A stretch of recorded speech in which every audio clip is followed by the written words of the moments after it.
সম্মানিত সুধী, আসসালামু আলাইকুম ওয়া রাহমাতুল্লাহি বারাকাতু। আজকে আমি খুব গুরুত্বপূর্ণ একটি বিষয় নিয়ে আলোচনা করব। সেই আলোচনাটি হচ্ছে গত 5ই আগস্ট সাবেক প্রধানমন্ত্রী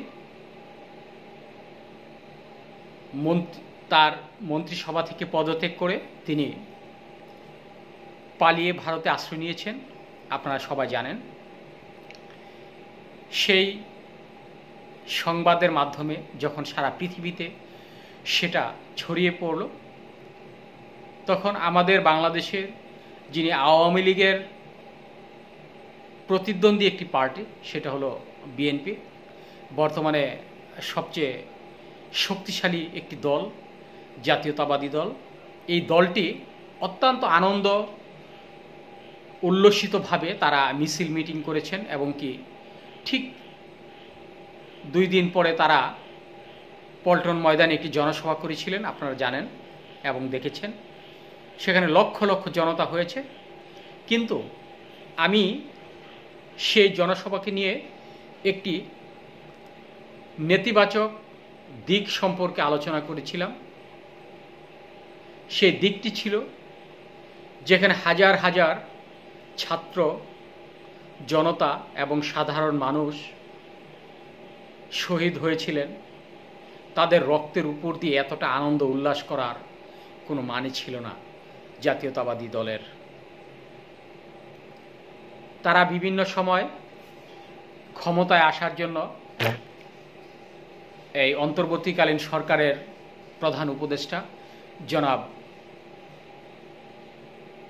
ডক্টর ইউনূসকে বারবার তারা বলতে শোনা গেছে যে কতদিন পরে নির্বাচন দিবেন। এই বিষয়টি খুব বেশি আমি তাদের কাছ থেকে শুনেছি এবং এ বিষয় নিয়ে তারা বিভিন্ন গণমাধ্যমে অনেক নেতাই কথা বলেছেন।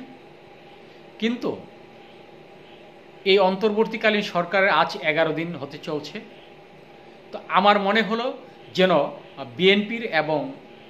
বিএনপির যিনি ভবিষ্যৎ প্রধানমন্ত্রী অর্থাৎ তারেক জিয়া, আমি তারেক জিয়ার কথাই বলবো। তার কারণ হচ্ছে এখন বাংলাদেশে যদি নির্বাচন হয় তাহলে 80% ভোট বিএনপি পেয়ে তারেক জিয়া নির্বাচিত হবে এবং তারেক জিয়া বাংলাদেশের রাষ্ট্রীয় ক্ষমতায় আসবে। এটা একেবারে স্পষ্ট ধারণা এবং এটা চোখের সামনে আমরা দেখতে পাচ্ছি এবং এটার ভবিষ্যৎটা আমরা বলতে পারি। তার কারণ হচ্ছে এছাড়া আর কোনো দল নেই বাংলাদেশে।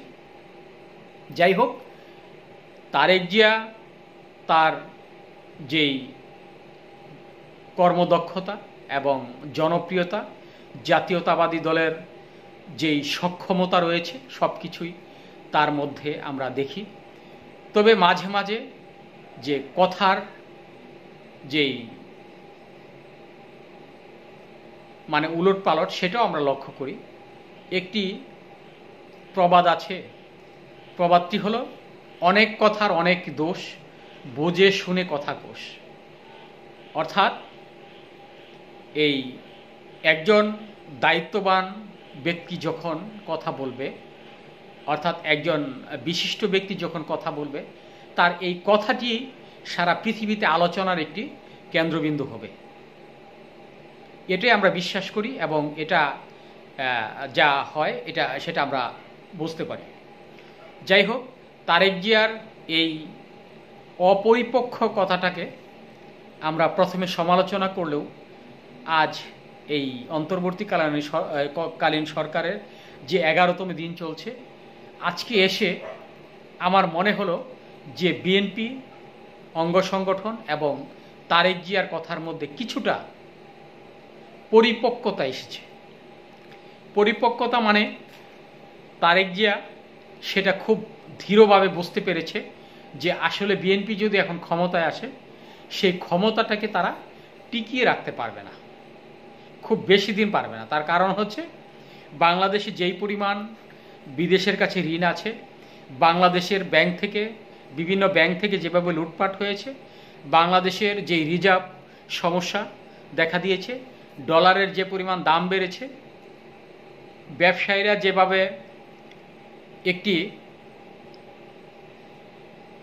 জাতি এবং দেশকে যেভাবে একেবারে মুষ্টিবদ্ধ করে রেখেছে তাদের ব্যবসার কৌশল, সব কিছু মিলে এখন বিএনপি এই মুহূর্তে বিএনপি ক্ষমতা আসলে সর্বোচ্চ 1 বছর টিকতে পারবে।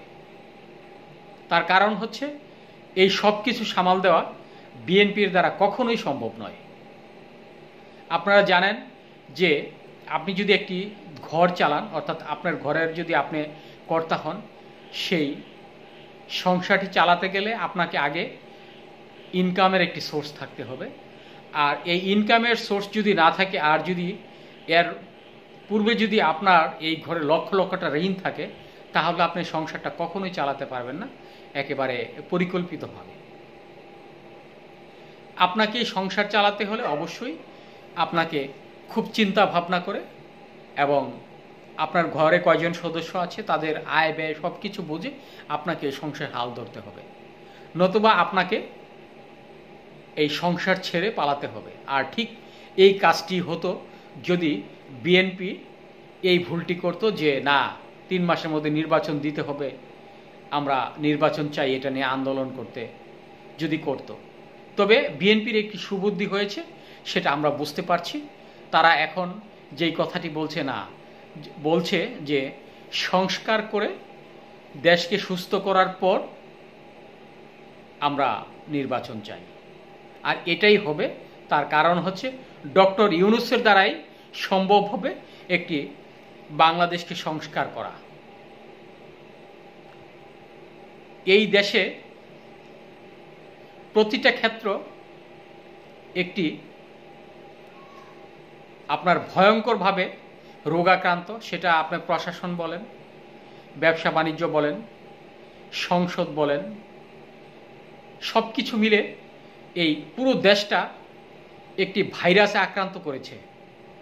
তার কারণ হচ্ছে এই ভাইরাস যতদিন পর্যন্ত বাংলাদেশ থেকে বিতাড়িত না করা হবে, ততদিন পর্যন্ত কোনো রাষ্ট্রপ্রধান এই দেশ রাষ্ট্র ক্ষমতায় এসে খুব বেশি চালাতে পারবে আমার এটা বিশ্বাস হয় না। আমি মনে করি যে বিএনপির যে সুবুদ্ধি উদয় হয়েছে তাদের এভাবেই থাকা উচিত। বর্তমান এই অন্তর্বর্তীকালীন সরকার পুরো দেশকে সংস্কার করে তারপর যদি বিএনপির হাতে কিংবা অন্যান্য দলের হাতে যারা নির্বাচিত সরকারের হাতে ক্ষমতা প্রদান করে, তবেই এই বাংলাদেশ সুস্থ এবং শান্তিতে বসবাস করতে পারবে প্রতিটি মানুষ। এটাই আমরা প্রত্যাশা করি। ধন্যবাদ সবাইকে।